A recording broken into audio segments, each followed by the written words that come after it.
বলেন মান লাজিমাল ইস্তিগফার জাআলাল্লাহু লাহু মিন কুল্লি দিকিন মাখরাজা। সব সময় ইস্তিগফারের সাথে যে লেগে থাকবে রব্বুল আলামিন তারে পাঁচটা জিনিস দিবে। কয়টা? কথা কোন আরো জোরে সবাই বলেন কয়টা? নাম্বার 1, জাআলাল্লাহু লাহু মিন কুল্লি দিকিন মাখরাজা। বিপদে পড়লে বিপদ থেকে উদ্ধার করবে কে? আমাদের তো কোনো বিপদ নাই না? আছে। কত বিপদ, হ্যাঁ?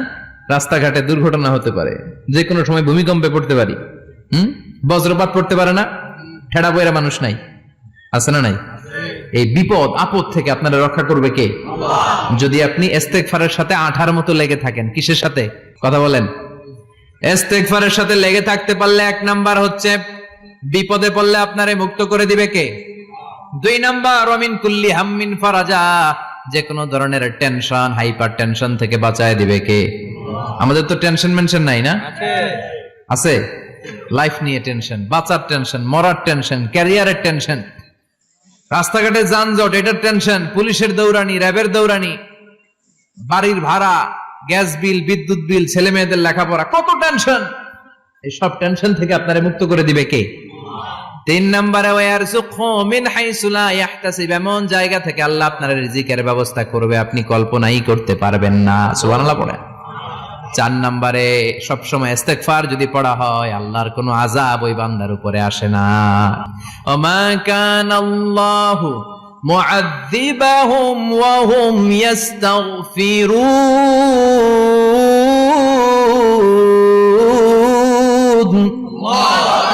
যতক্ষণ আমার বান্দা আমার কাছে ইস্তেগফার পড়তে থাকে আমার কোনো আযাব বান্দারে পাবে না।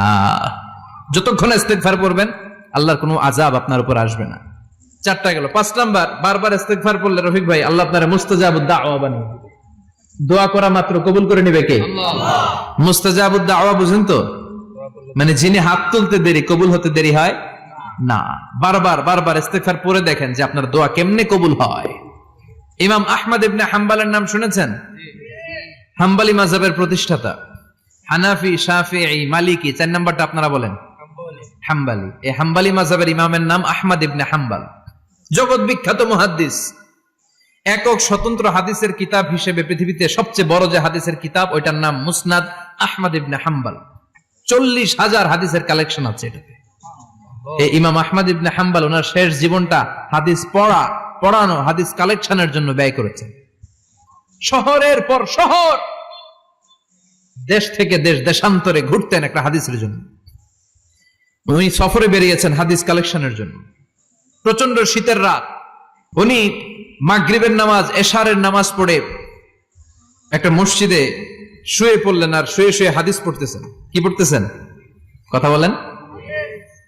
আর মনে মনে ভাবলেন রাতটা মসজিদে কাটায় দেই, ফজরের নামাজ পড়ে আবার বেরোবো। কিন্তু দারোয়ান এসে বলে মসজিদে থাকতে পারবেন না, ওঠেন। দারোয়ান আছে না? কথা কোন? আহমদ ইবনে হাম্বল বললেন আমি শুধু রাতটা থাকতে চাই, আমি তো ফজরেরও মুসল্লি, ফজর নামাজ পড়বো তো এই মসজিদে, আমার থাকতে দাও। দারোয়ান তো দেয় না, কেন? মসজিদে থাকার জায়গা না, যান মিয়া। উনি যে আহমদ ইবনে হাম্বল এটা চিনে নাই, থাকতে দেয় না। কি করবে এখন? উনি কাঁথা গুছিয়ে হাদিসের কিতাব নিয়ে কাঁধের মধ্যে ব্যাগ নিয়ে মসজিদ থেকে বেরোয় গেলেন। কি আর করবেন? প্রচন্ড শীত আর কাঁপতেছেন বুড়ো মানুষ। পথিমধ্যে দেখলেন বাজার একজন খাব্বাজ, শাবুন খাব্বাজ, যুবক রুটি বিক্রেতা। সে রুটি বিক্রি করে, চুলার মধ্যে রুটি সেকে। সে যে সালাম দিল আসসালামু আলাইকুম, যুবক বলে ওয়ালাইকুম আসসালাম। আহমদ ইবনে হাম্বল বলে যুবক আমার যাওয়ার জায়গা নেই, সফরে বেরিয়েছি, খুব শীতে কষ্ট পাচ্ছি, রাতে যদি তোমার এই চুলা থেকে একটু আগুন পোহাই কোনো সমস্যা? যুবক বলে না না সমস্যা না, আহলান ওয়া সাহলান, খোশ আমদেদ, আসেন। আপনি আগুন পোহাইলে আমার সমস্যা কি? সুবহানাল্লাহ পড়েন। আল্লাহ শুকরিয়া করে উনি বসলেন আর আগুন পোহাচ্ছেন। আর খেয়াল করলেন যুবক রুটি বানায় আর পরে আস্তাগফিরুল্লাহ, রুটির দলা বানায় পরে আস্তাগফিরুল্লাহ, খামির বানায় আর পরে আস্তাগফিরুল্লাহ, রুটি নিয়ে উনুনের ভিতরে চুলার ভিতরে সেকা দেয় আর পরে আস্তাগফিরুল্লাহ। দোকানদারের কাছে কেউ আসলেই সে রুটি দেয় আর পরে আস্তাগফিরুল্লাহ। ক্রেতার কাছ থেকে টাকা নিয়ে ক্যাশ বক্সে রাখে আর কি পড়ে? আবার রুটি বানানো শুরু করে আর কি পড়ে? খালি এটাই পড়তেছে। ইমাম আহমদ ইবনে হাম্বল তো অবাক, কিরে এটা আবার কেমন যুবক, খালি আস্তাগফিরুল্লাহ। উনি প্রশ্ন করলেন যুবক ঘটনা কি? আসার পর থেকেই তোমার দেখতেছি তুমি রুটি বানাও, রুটি বিক্রি করো আর পড়ো আস্তাগফিরুল্লাহ মা লাকা ইয়া শাবাব। যুবক বলে, আস্তাগফিরুল্লাহ আমার সবচেয়ে বেশি পছন্দের আমল। আমি সব সময় আঠার মতো ইস্তেগফারের সাথে লেগে থাকি আর সব সময় পড়তে থাকি আস্তাগফিরুল্লাহ, আর এর বদৌলতে আল্লাহ আমারে মুস্তাজাবুদ দাওয়া বানিয়ে দিয়েছে। সুবহানাল্লাহ। আহমদ ইবনে হাম্বল তো অবাক, আনতা মুস্তাজাবুদ দাওয়া, তুমি মুস্তাজাবুদ দাওয়া রুটিওয়ালা। আমি এত বছর হাদিস পড়াই, আমিও তো মুস্তাজাবুদ দাওয়া না, আর তুমি রুটি বেচো বাজারে, তুমি মুস্তাজাবুদ দাওয়া, তুমি দোয়া করলে সব কবুল হয়ে যায়। যুবক বলে, নাম আনা মুস্তাজাবুদ দাওয়া, আমি আমার জীবনে যত দোয়া করেছি কবুল করে নিয়েছে কে? আল্লাহ। সব দোয়া কবুল করে নিয়েছে আল্লাহ, একটা দোয়া ছাড়া। কয়টা? আহমদ ইবনে হাম্বলের কৌতূহল, কিউরিয়াসিটি আরো বেড়ে গেল। কি? সব দোয়া কবুল হয়েছে, একটা দোয়া ছাড়া। মা যালিকা দুআ ইয়া শাব, কি সেই দোয়া? যুবক এবার বলতে শুরু করলো, আমার জীবনে যে দোয়াটা আল্লাহ কবুল করে নাই সেটা হচ্ছে আমি আল্লাহর কাছে অনেক চেয়েছি, অনেক দোয়া করেছি যে আল্লাহ, শুনেছি এই জামানার সবচেয়ে বড় মুহাদ্দিস, তার নাম নাকি ইমাম আহমদ ইবনে হাম্বল।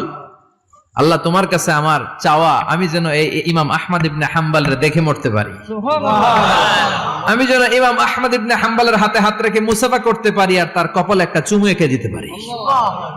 আহমদ ইবনে হাম্বল আবেগপ্রবণ হয়ে গেলেন, চোখের পানি ছেড়ে দিলেন, বললেন, যুবক তোমার এই দোয়াটাও কবুল হয়ে গিয়েছে। আহমদ ইবনে হাম্বলের দেখা আর সাক্ষাৎ পাওয়ার জন্য আহমদ ইবনে হাম্বলের বাড়িতে তোমার যাওয়ার দরকার নাই, আহমদ ইবনে হাম্বল তোমার দরবারে ছুটে এসেছে। আনা আহমদ ইবনে হাম্বল মুহাদ্দিসুদ দাহর, আমি নিজেই আহমদ ইবনে হাম্বল।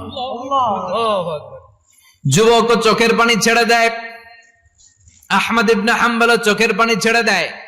যুবক চিৎকার মেরে ইমাম আহমদ ইবনে হাম্বলকে জড়িয়ে ধরে, হাতে হাত রেখে মুসাফা করে, কপালের মধ্যে চুমু খায় আর আল্লাহর শুকরিয়া করে বলে, ও ইমাম, আসলে এই দোয়াটাও আল্লাহ আজকে কবুল করে নিল। বিশ্বাস হয়? সবসময় ইস্তেগফার